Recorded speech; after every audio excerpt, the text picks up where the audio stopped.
இன்றைக்கி மழையை பற்றி சில சுவாரஸ்யமான தகவல்களை பார்க்க போகிறோம். மிகப்பெரிய மழை துளிங்கிறது 8 மில்லிமீட்டர் விட்டம் வரைக்கும் இருக்கும். இதை விஞ்ஞானிகள் பதிவு பண்ணியிருக்காங்க. இதை விட பெரிய துளிகளாக உருவானாலும் உடஞ்சி சிதறிடும்.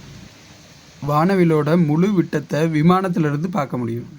உலகத்திலே அதிகமாக மழை பெய்கிற இடம் இந்தியாவில் மேகாலயாவில் இருக்க மவுசின்ராம் சிறப்புஞ்சி. இங்கே வருஷத்துக்கு சராசரியாக 11,000 மில்லிமீட்டர் வரைக்கும் மழை பெய்யும்.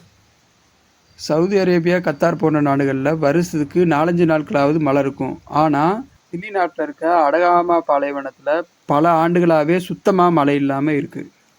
நிறமுடைய மழை இந்தியாவில் பதிவாயிருக்கு. அதாவது சிவப்பு, அதுக்கப்புறம் மஞ்சள் நிறங்களில் நம்ம நாட்டில் சில நேரங்களில் மழை பெஞ்சிருக்கு.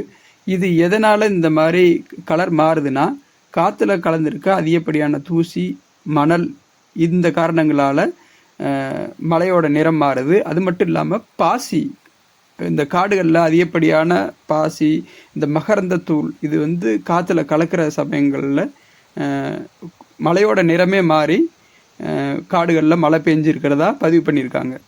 இந்த மாதிரி சிவப்பு மழை பெய்கிறத பிளட் ரெயின் அப்படின்னு சொல்லுவாங்க. மின்னல் அடிக்கும்போது அதோட வெப்பம் 30,000 டிகிரி செல்சியஸை விட மேலே போகும். இது சூரியனோட மேற்பரப்போட வெப்பத்தை விட அதிகம். எரிமலை வெடிக்கும்போது அதோட அதிகப்படியான சாம்பல் மேகத்தில் கலந்து மழையாக பெய்யும்போது சாம்பல் நிற மழையாவோ இல்லை கருப்பு நிற மழையாவோ பெய்யும். ஃபேக்ட்ரியிலேருந்து வெளிவர்ற கந்தக டை ஆக்சைடு, நைட்ரசன் ஆக்சைடு, இது எல்லாம் காற்றுல கலந்து மழையாக பெய்யும்போது அமில மழையாக பெய்யும். கேரளாவில் 2001 காற்றுல அதிகப்படியான பாசி இருந்ததுனால சிவப்பு மழை பெஞ்சிருந்துருக்கு.